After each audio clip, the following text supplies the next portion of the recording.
Good morning, everybody. Hello. Well, thank you all for joining us for our panel today, and welcome to our discussion about the search for life on Mars. The search for life, as I'm saying right now, has been one that has long driven space exploration, and I think we only have to look to Mars to see why that fascination there is so enticing. It's a red planet that has driven the imaginations of scientists and science fiction alike, and we've got an esteemed panel of experts to explain where we've been, where we are, and hopefully where we're going in the future. I'm your moderator, as Chris mentioned, Tariq, Malik, editor-in-chief of Space.com, a future publication, and I'm joined by Dr. Jim Green, who I don't know if I should introduce again because I think he's been here for a while, former NASA chief scientist. Also, Dr. Jen Eigenbrode, an astrobiologist specializing in organic bio and geochemistry of Mars and ocean worlds at NASA's Goddard Space Flight Center. And rounding out the crew is Dr. Danny Glavin, an astrobiologist and senior scientist for sample return at NASA's Goddard Space Flight Center. Thank you all. Welcome. I think we've got some presentations. I have a fancy little doodad here for you, Jim, to start us off. All right. Wonderful. Thank you very much for having the opportunity to talk about one of my favorite subjects, which is searching for life. And let's go to the next slide, which, if we can connect this.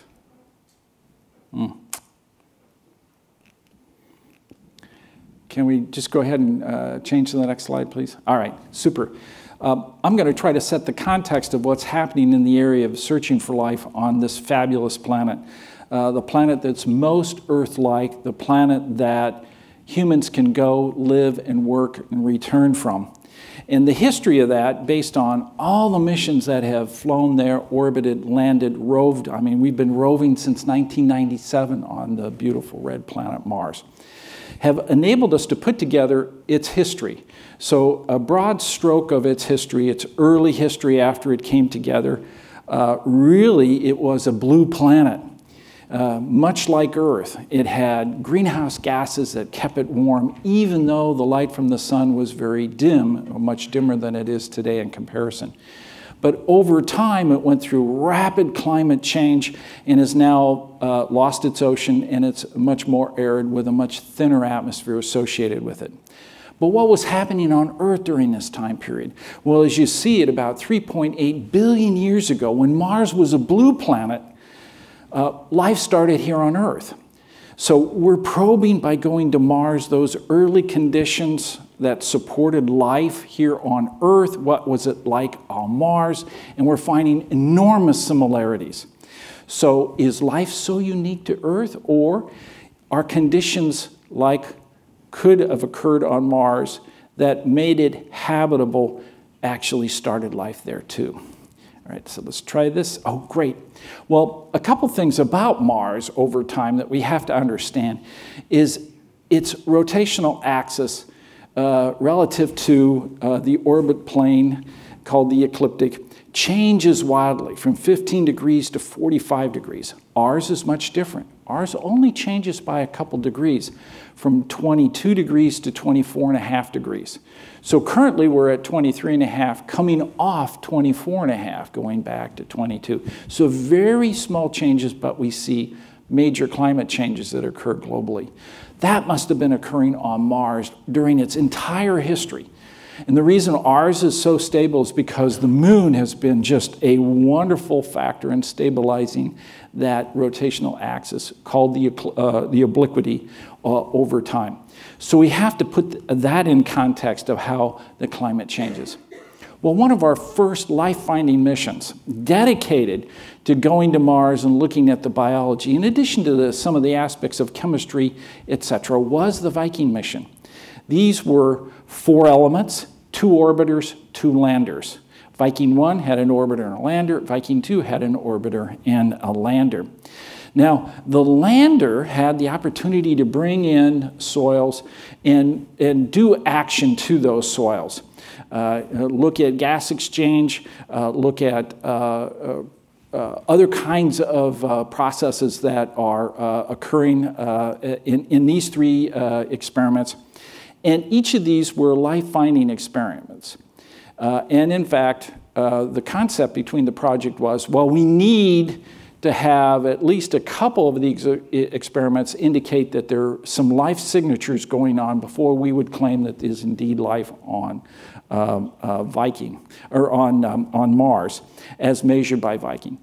Well, it turns out only the labeled proteolytic release experiment indicated some positive result, and therefore thought that there might be life, but neither one of the other two experiments did. Didn't find the organics, there wasn't the reaction we expected in the gas exchange experiment, and therefore it was inconclusive. We now know today, based on a better understanding of the chemistry in the soil, that perhaps the labeled release experiment actually measured a chemical reaction and not something associated with life.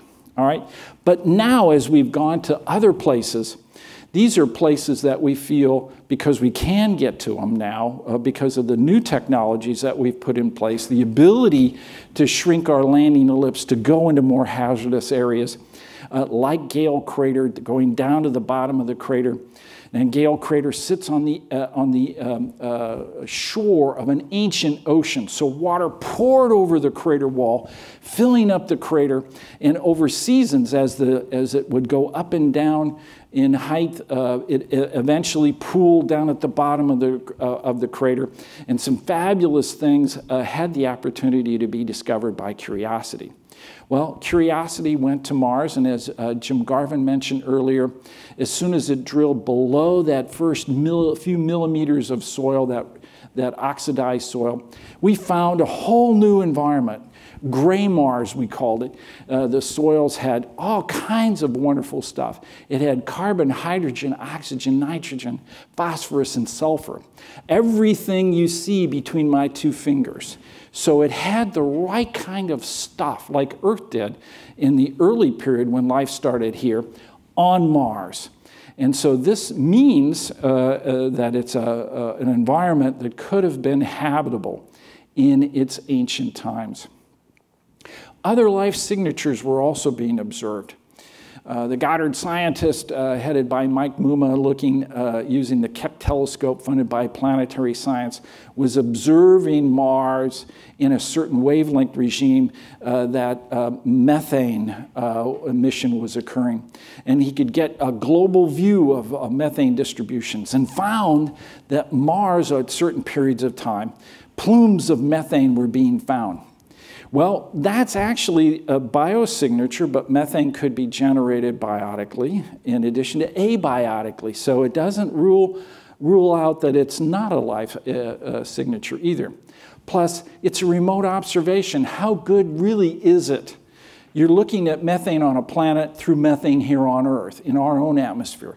This is why going there with Curiosity enabled us to bring in that atmosphere, and indeed made the measurement that methane was observed on Mars, and actually had this cyclic intensity over time, where more methane was accumulated in the atmosphere during the summer periods than at other periods.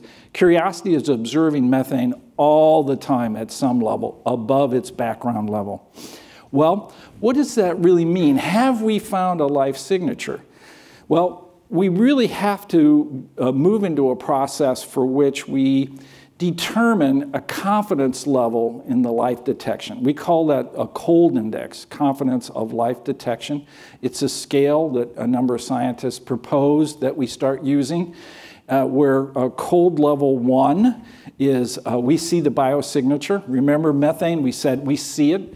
But cold level 7 says it's definitely life. And we have to work our way up that to be able to gain the confidence of each and every one of these measurements, because there's no biosignature, at least that I know of, that can't be generated abiotically. And that's part of our problem. So once we got to Mars and began seeing that methane actually was being generated, we moved up that cold scale. And in fact, the methane observations on Mars is a cold scale level 3. We're making enormous progress walking up that scale, but we have a lot more to do We have many other ways and processes that we have to put in place to be able to make a definite move up that particular scale. So this is part of our scientific process, and we're going to now talk about some of the other fantastic things that are being discovered, not only by curiosity, but also by perseverance. Jen? Thanks, Jim. All right, so... did you introduce Jen? Yeah. Yeah. From there you go. That's me. All right, so let me give you a little bit of context. Let's step it back a moment. We have been interested in the life question, is there life on Mars, either in the past, the present, even the future? We've been asking that question pre-Viking. But at the time that Curiosity landed on Mars, most of the scientists actually didn't think we'd ever come across organic carbon. This is the key building block for all of life, all of the food that life wants to eat, all of that stuff is organic carbon. And as a very, very fundamental part of that habitability story, and we weren't sure we were going to find it. Well, lo and behold, when we got to the base of Gale Crater, we did. And the first thing that we found was something called chlorinated organic molecules, such as chlorobenzene. So I'm showing that here in the middle here. This was a 3.5 billion-year-old lake bed and had every indication that it was habitable. And here we find a compound that is unnatural at Earth. Can I tell you how stumped we were when we found this? What does this mean? This is bizarre, and we didn't know how to make sense of it. It actually would have smelled a little bit like almonds. And it's a very bizarre compound, and we didn't see much more. So we moved on, and we kept on working our way up the crater to a place called Pahrump Hills, and here we found in another lake bed, a different lake, where most of Gale Crater was probably filled with water. Here we found much more organic material, and in that we found a diversity of little components. And I call them little components. They're all these little carbon molecules. And I show them here just for, so you can see what these structures look like. They're small little things. And when we found them by heating up a sample that we put into an oven, and these gases are produced by the breakdown, the thermal breakdown of that material. And what you get are small compounds like this, but really because of the temperature that we saw these when we heated it up, what we know from that information is that these small molecules like benzene and propane actually come from something much bigger called kerogen. This is really important because if we want to go look for life somewhere else, especially past life, it's something like this that is going to lock the molecules that tell us that life was there. It's this material that self-preserves that signature. And so now that we know that that macromolecular material is there, that these big organic molecules are there, now we have something to go target. Now we have something to go aim for and take the right type of instruments to go look at that a little bit further with more detail to look for the things that we associate with life. Now, from what we knew of the observations we had with the instrument called the Sample Analysis at Mars, which was on the Curiosity rover, we weren't sure where that organic matter came from. What we did back here in the labs was we looked at things like the Tissot meteorite, which is an igneous meteorite. It's something that we knew, it's more basaltic in nature.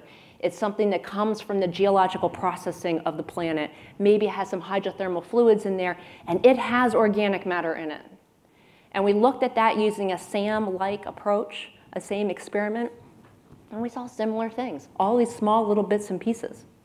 We looked at the Murchison carbonaceous chondrite, which is a meteorite. And meteorite material is always falling onto the surface of Mars. And at this lake bed, it would have been a catchment to collect all of that. It's a likely source of organic material if it was not Mars originated. And it produced the same type of signatures. And then we pulled out a paleosalt. So this is an ancient soil bed. And it had organic matter in it that had gone through geological processing. So it's biological material that had gone through processing over eons on Earth. And it also produced similar signatures. The instrument we took was perfect for detecting organic material and the type of organic material that's there. but it was not ideal for getting at the details of the source. It accomplished that giant step forward in saying, hey, there is organic material on Mars. It's in the sediments. We know it's in the igneous materials like the Tissot meteorite. We know it's there. Now we need to understand a little bit further with different observations what it's telling us. Now, we go back to that question about life. Why do we even bother thinking about life on Mars? Sure, there's a history there, but the surface of Mars is sterile. It's sterile because of ionizing radiation. It's so intense. And there's also not much water around. But what we have found on Earth is that extremophiles live in almost every single environment. Somehow, some way, life finds a way. And here is an example from Chernobyl. Of all places, there are fungi that use the gamma radiation left behind from that horrible event. And they're using that radiation to live. You take their radiation away and they don't do much. They use it to live. Talk about extreme. Then there's the cases of extremophiles living in the deep subsurface. We have permafrost that's melting today. And what are we finding? We're finding organisms that are in that. Some of them have been there for 500,000 years. They're still producing.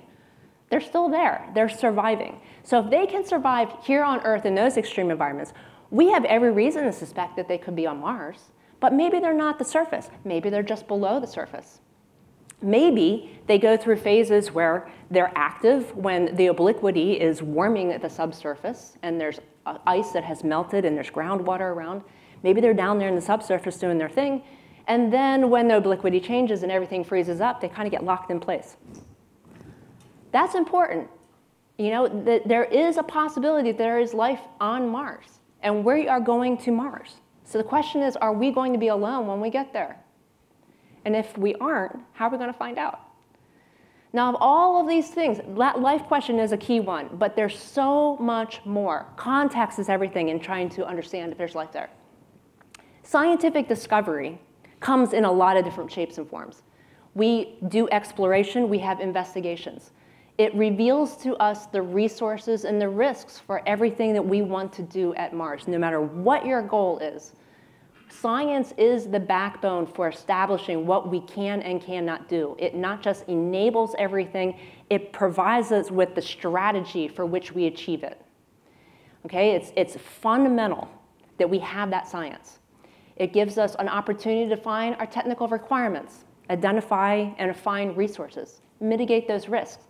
Think about things like Martian life, organics, the nutrients that might be there, water, perchlorates, oxidants, dust, the weather. How about things like ionizing radiation and rock compositions?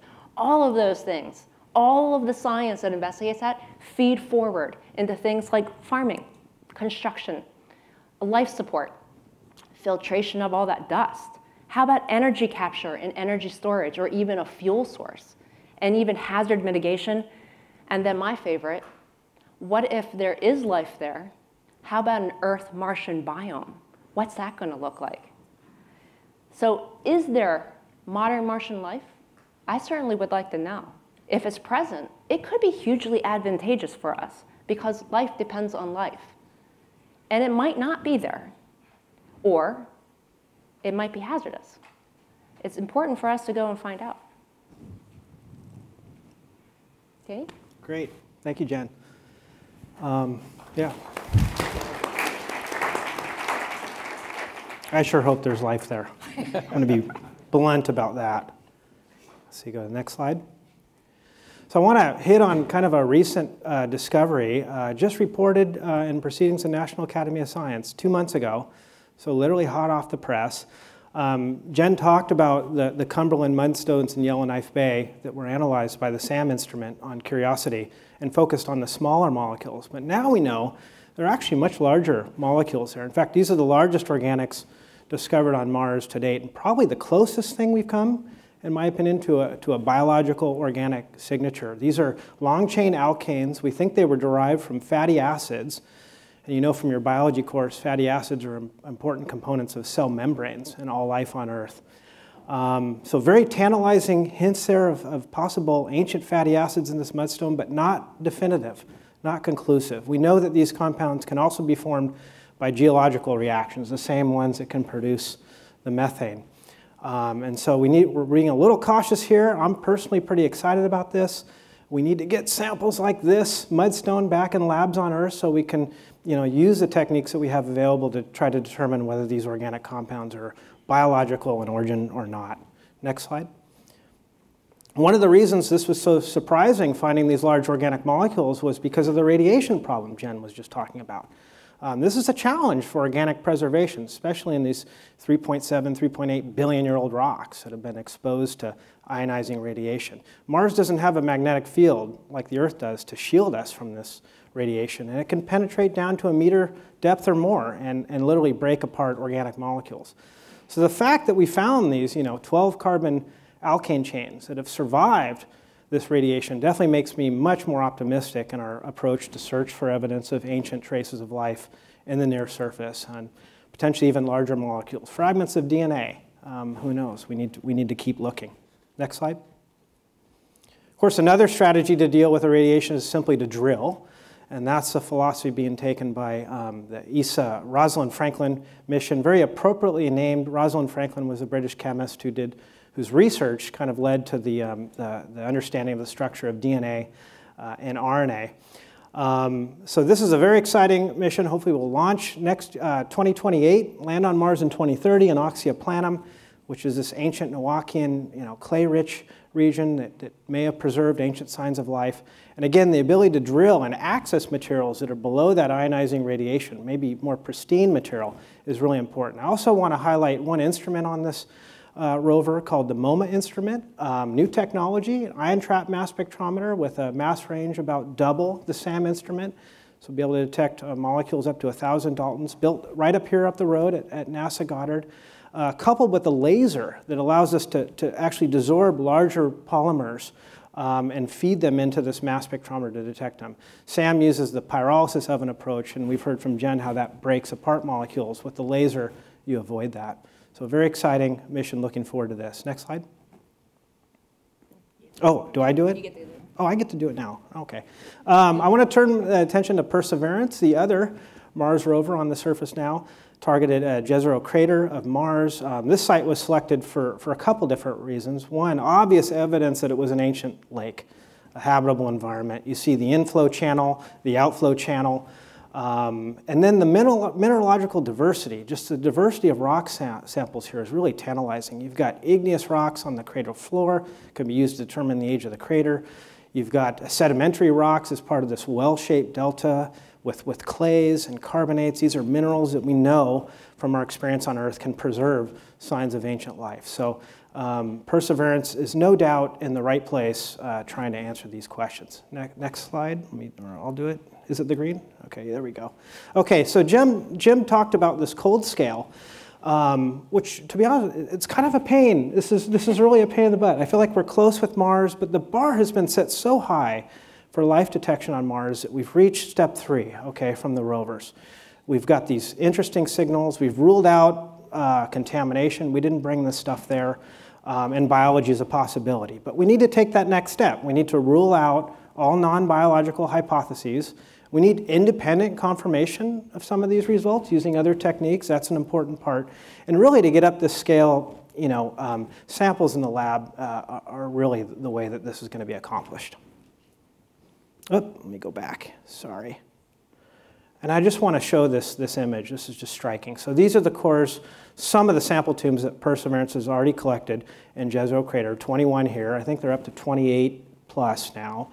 And just look at the diversity of the minerals in these rocks. All of these tubes are telling an interesting and unique story about Mars.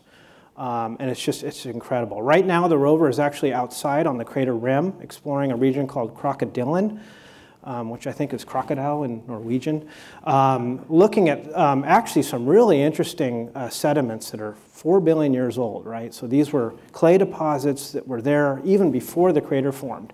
And what excites me about this is now we're going to have rock samples that are 4 billion years to, say, 3.7, 3.6 billion years. So we've basically capped that period of time in the early solar system when we know life started on the Earth. Wow. So whether or not we detect life or not in this sample set, we're going to learn about the chemistry that potentially led to life on Earth. And that personally just gets me really, really excited. Returning samples is important, of course, for other reasons. You know, we can drill samples, we can make powders, crush samples, get cores, as Perseverance is doing. But, you know, we can't make a polished thin section. I mean, this is art in and of itself if you talk to folks and geologists doing this in the lab. We can't do a lot of the wet chemistry and extraction that we need to get those fatty acids out of the rock without decomposing them into alkanes. This is stuff that we routinely do in the lab now. And of course, you know, having the instruments, the unlimited set of instruments that only improve with time to really search for these biosignatures and nail their origin is critical. I want to have just one quick story about the Apollo missions. 1972, Apollo 17. I wasn't even born then. And up at Goddard, we're analyzing cores that were just opened after 50 years, pristine sample cores. And by golly, we're detecting extraterrestrial amino acids in these soils that were delivered from micrometeorites to the lunar soils using techniques that didn't even exist at the time of Apollo. And so this is, in my opinion, the power of sample return. And here is just, you know, a few of the instruments that can't be flown in spacecraft, again, that we routinely use in the lab to answer these really tough questions. Some of these instruments, like the synchrotron facility in Livermore, is the size of a building.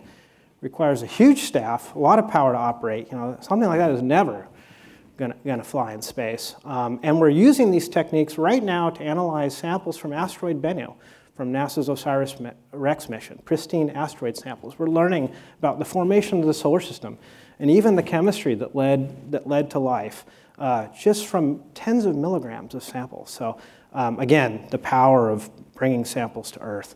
And then just to end up here, we know what the future of Mars is, right? This is humans and robots working together on the surface. This is, I think, why we're all here and what we all want to see.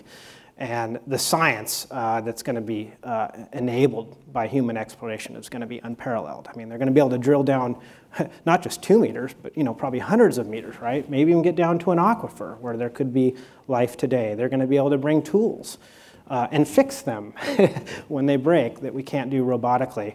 Of course, the low latency decision making, there's simply no substitute for a geologist or astrobiologist's eyes on the ground to select the right samples. And then, of course, bringing back much more sample mass and actually preserving the samples. You know, many of these rocks that we're exploring in Jezero have never seen temperatures higher than minus 20 C, right? And so it actually behooves us to, you know, try to keep them cold, to preserve them. And that's something that could be, of course, accomplished with a human mission. And I will leave it at that.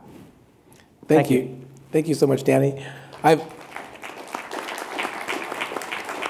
have so many questions. So, but, you know, I guess my first one would be for Jim, because, you know, when I talk about life on Mars, my daughter, she's 16, she asks, why haven't we found it yet? And when I was growing up, life on Mars was Marvin the Martian, some weird tentacle aliens from H.G. Wells, some canals that were, you know, in a telescope.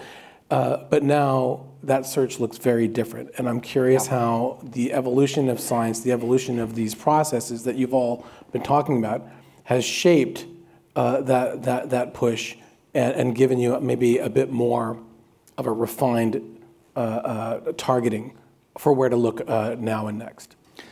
I think what's critical to understand now is that since the surface has no life, when the environment gets extreme, life goes into the rocks. That's a fundamental thing that we find here on Earth.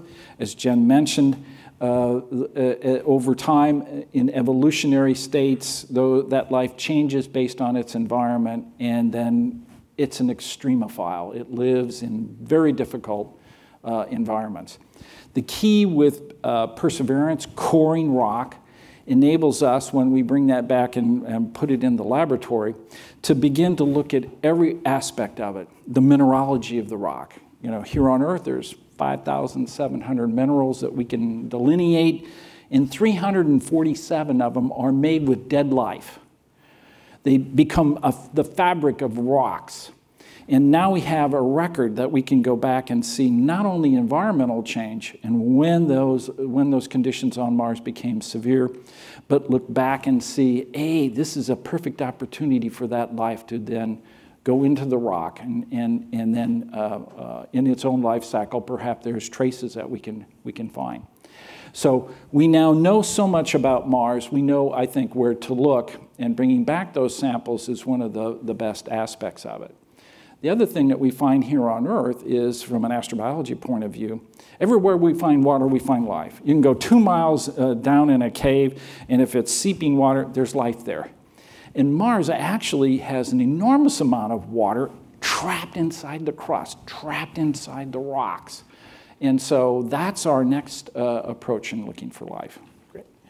Well, speaking about life going into the rocks, I think, Jen, you mentioned in your talk about looking at what you see in meteorites from Mars, the Thyssen meteorite. There have been others. And some would ask, why isn't that enough to tell us if there was life on Mars? Oh, yeah, there's organic compounds in these meteorites. Surely that's proof, right? And the case is closed and we can all go about our day, but it doesn't sound like that's the case. No, that's not the case. Organic matter can come from all sorts of places, and a lot of it is non-biological. And organisms can use that organic carbon, but just the presence of organic carbon doesn't mean it is biological in nature. So what we feel as, or scientists want to have a strategy towards looking for life. It's not just about finding the right sample and going to the right place. When we go to make our measurements, we want to make sure that we measure the organic materials that might tell us if there's something biologically, something we associate with biology there. But we also need the context to understand, how did that organic material get there? Does it make sense that that organic material is coming from biology? We need the whole package. It's a system, and we need to be able to understand that. And so as time has gone by, our ideas on how to do that have evolved. It's a working strategy that keeps moving forward, and we keep getting better at it. Our instrumentation is getting better and better. And we now have the tools to do this type of an investigation on Mars. There will still be limitations, because we're limited with size, mass, power, all data. We have all those limitations still. But we have enough tools with a good idea of what we want to look for and where we want to look for it. That's there. We've gotten rid of a lot of the risks and increase our probability of learning something very important. Is it there or not? Speaking about the tools, I forgot to ask earlier. I mean, if there's an inconclusive result from something from, like, Viking, for example, why not just fly another experiment, the same one, on Curiosity, on Perseverance? From my perspective, you're going to get the same answer. So the fact that the really key next step would be bringing back those samples and performing that experiment again in your lab. And then you have a complete idea of, well, it is just chemistry, or wow, maybe it is a signature of life. Because you then have complete control of the conditions and you know what the input and output is. It sounds like it's pretty clear that you want to have your hands on some of these samples, like scientists did with samples from the moon. Absolutely, but also even atmospheric samples. Now, right now, we know methane is in the atmosphere. SAM says it's there, but SAM doesn't have the ability, because there's not enough methane that it gets, to look at the isotopes of carbon. Life loves carbon-12. If all the methane that is emitted is from carbon-12, and there's no other carbon-13 or 14 in that, that is a huge step up that scale, up that cold scale, that says, wow, now we've increased the probability of our understanding that it is coming from life. Well, speaking about sample return, Danny, I mean, it sounds you made a pretty good case for why you want to do extra science on Earth of samples from Mars. Just the different equipment that you have here, I guess the more sensitive, the more capable those instruments are. But it sounds like it's really hard to bring samples from Mars back. Well, I mean, we're working on it, right? There's a plan. to do this, but yeah, none of what we're doing is easy. This is a first. We've never brought samples back from another planet. This is the first time we're doing that. We have the meteorites, so we talked about the Martian meteorites. If I could touch on that maybe a little more as well. People think, you got all these rocks. There's 400 Martian meteorites, right, we have in our collection. But most of these are igneous rocks, volcanic rocks. These are not the types of rocks you look for evidence of life, right? They were at high temperature, et cetera, et cetera. We don't have the context. We don't know where on Mars they came from. They were heated by the impact ejection event itself that sent them to Earth. And then when they hit Earth, they were rapidly contaminated by Earth's biosphere, right? Biology finds a way, including eating the organic matter in the meteorite. So the story gets very complicated with these samples. And it was incredible what they were able to do with ALH 8401, which I think bears on the power of laboratory instrumentation, right? Even to be able to pose the question that it could be extinct life required the ability to have this instrument capability. So for me, it's clear. The next step is we need pristine samples.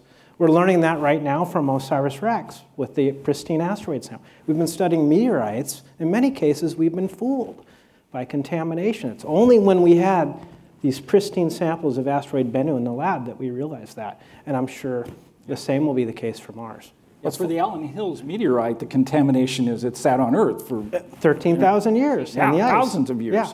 And life, once again, loves these environments and can go into that. So is it Earth life or not? We might have come up with a completely different conclusion if that ALH 84001 came from Mars directly. Now we'd have more opportunity to understand it and know where it came from. Yeah. And know where it was from that ancient lake they had, Right, and so that's really critical. When you think about the concept of bringing back samples, we have to have a Mars ascent vehicle, all right? We have never blasted off, other than the moon, but samples like this from another planet.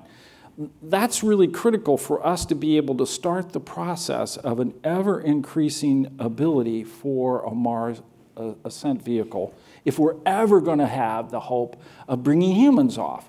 I mean, we all watched The Martian, right? And Andy Weir really ducked the biggest problem, and that is, how did he get this huge rocket down on the surface of Mars? And not just one, two.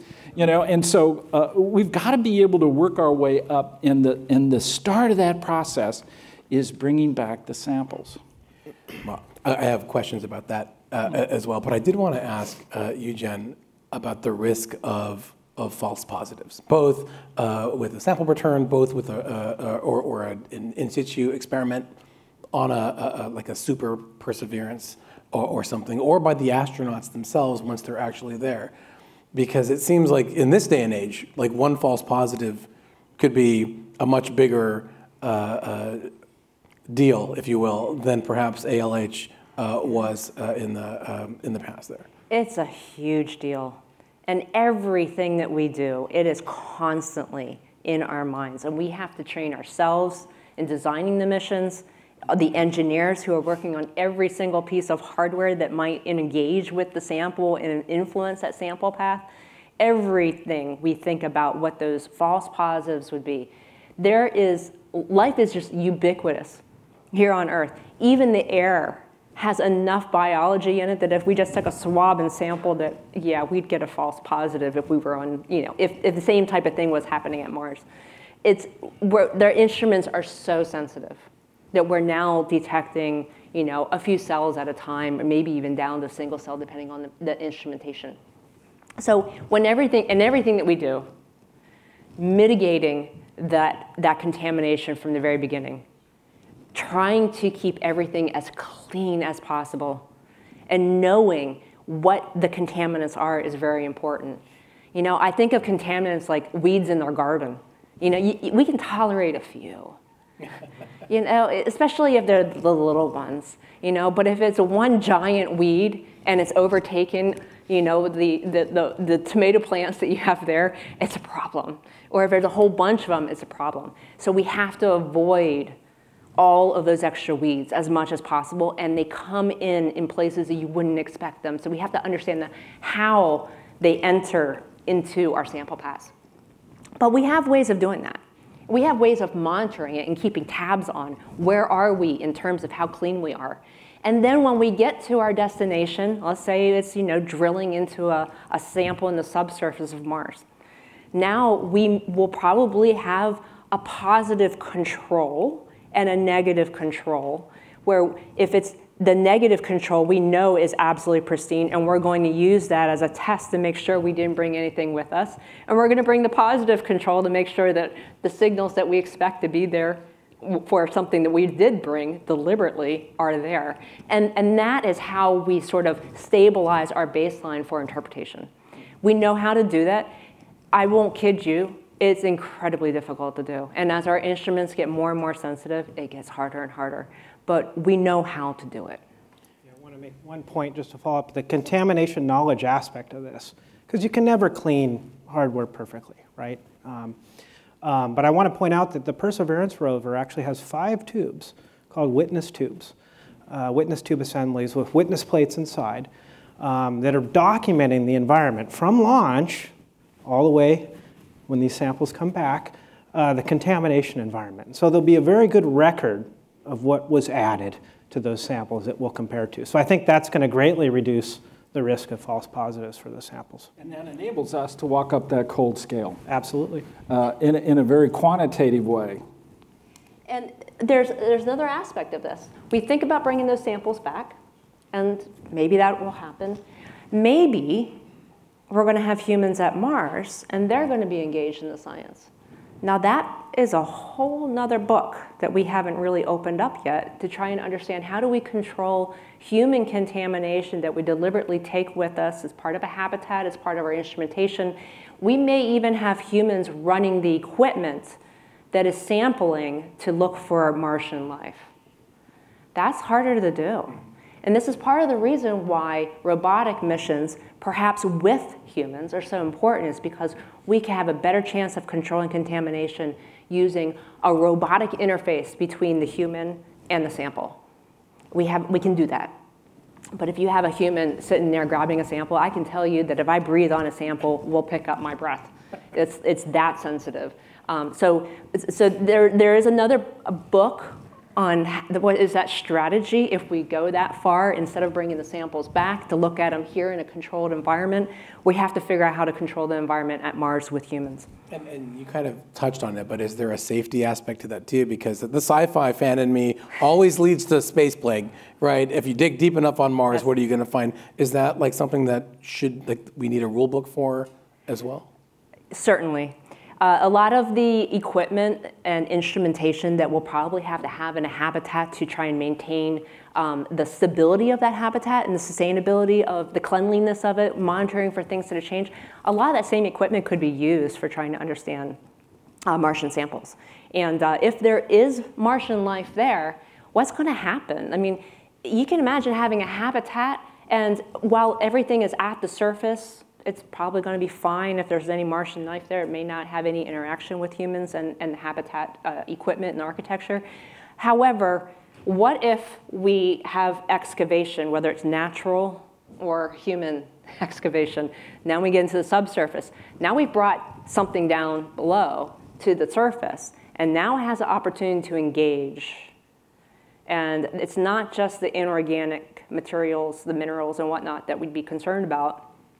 It's also the organics and perhaps life being there. Imagine on Mars, it's really hard to live. It is habitable, but it's not super habitable. Otherwise, we'd see, green stuff probably at the surface.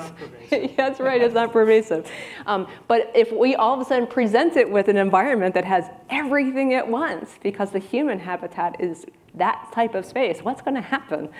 I don't think that we have any idea. It's a grand experiment. Yeah, in fact, when our astrobiologists look at the amount of biomass we have on Earth, there's more biomass, in other words, mass from life, below our feet in volume than there is walking on the Earth. So going into the rock produces an environment where these extremophiles can grow and stay active for millions and billions of years. I mean, far longer than life, sometimes even on the surface. Wow. So these are all important considerations. So planetary protection is a critical aspect of it. But you know, the things that help us, I think, in the area of planetary protection is those things that are harmful for our own life evolve with us. Mm-hmm. Life on Mars has evolved however it's evolved. And there may not be the problems that we may have, but we have to anticipate problems, no matter what. You know, I think we have a few minutes left, and there is one question that I did want to ask everyone, so feel free, each of you, to touch on this. And it's a little philosophical because clearly we've been talking for the last hour about how difficult it is to do this search. But if you are driving a rover and it finds a flower on Mars, something that is unmistakable, right? A dormouse or whatever. I'm curious how you think that would change things, not just for science, but for all of us here on Earth. Well, that raises it up the cold scale pretty far. Indeed, you know, one of the things I wanted on the rovers early on was a microphone, you know, because I wanted to hear the crickets at night. You know, either that means no sound or there is sound. But the bottom line is there are tools like that we've taken to Mars, and we indeed can verify that we haven't seen or heard any life on Mars. What's critical to understand is we're now narrowing down what we need, and we need these samples back to make huge progress, and I think we will. Jet? When we think about life elsewhere beyond Earth, we think about all of those other galaxies that are out there. How many are there? I mean, I don't even know if we have a number.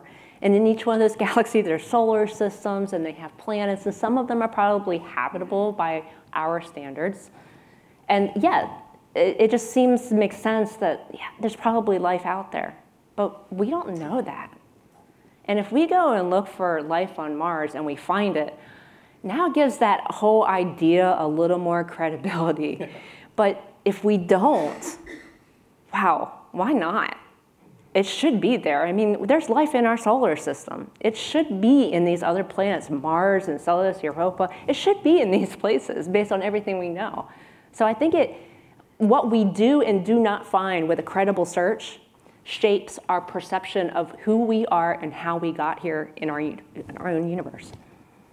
Debbie? Yeah, I mean, to me, this is one of the biggest questions, you know, is there life elsewhere? How did we get here, right? And I think Mars holds the clues. I mean, we're talking about these ancient rocks on another planet, right, that have potentially preserved this chemical record of either prebiotic chemistry or the origin of life itself at the same time that we know life started here on Earth. And we've got one example, right, Earth life. We don't know if there's life on Mars.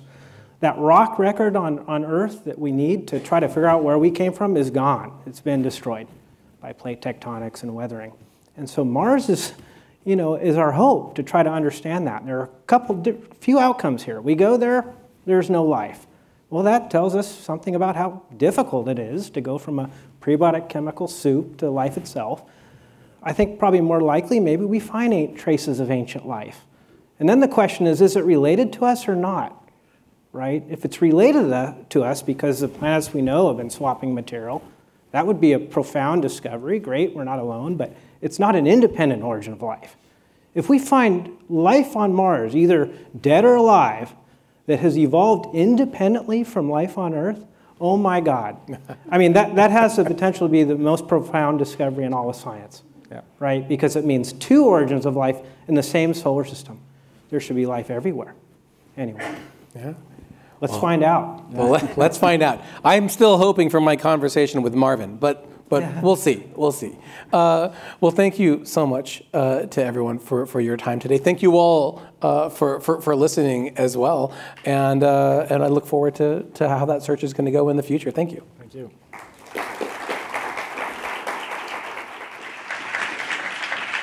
Thank you. Wonderful.